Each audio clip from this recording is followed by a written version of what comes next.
So I did mark when we had started the new class, and I also marked when I added new decks. This semester I decided to start by familiarizing myself with the concepts rather than trying to fit in the most trials that I could run per day, because I wasn't familiar with the concepts, and I kind of failed to familiarize myself in time, and kind of wasted time the first semester with running multiple trials a day as opposed to studying. And so this semester I decided to make that change. So that's why I didn't run as many trials here in the beginning. I was more focused on just learning the concepts because I got so few questions correct on the pretest. So once I started running trials and I got my scores up to where they should be to meet course requirements at around 14, I stopped doing them every day.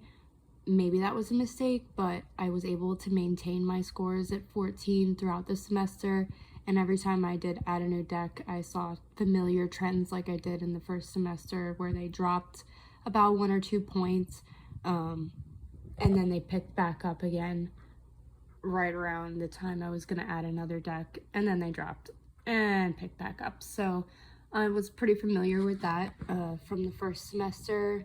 You can see it more dramatically here, again, probably due to the fact that I wasn't studying, but I maintain them more steadily this semester, and I'm happier with that overall, because this kind of gave me a little anxiety, up and down, up and down. This is more constant, and I like that better. This is not as constant. My running trials is not as constant and consistent with the first semester. Again, my focus was on running trials. Here, my focus was not on running trials. It was more on learning the concepts themselves and watching YouTube videos and stuff like that. Reading the material, listening to the lectures over and over again. But yeah, other than that, there wasn't much change, and I knew what to expect more this semester, and I think I'm going to continue doing the same thing next semester, but probably trying to be more consistent about my trials. I think extraneous circumstances like spring break may have impacted my ability to maintain consistency, so that's something I'm hoping to bring back next semester. Thanks for listening.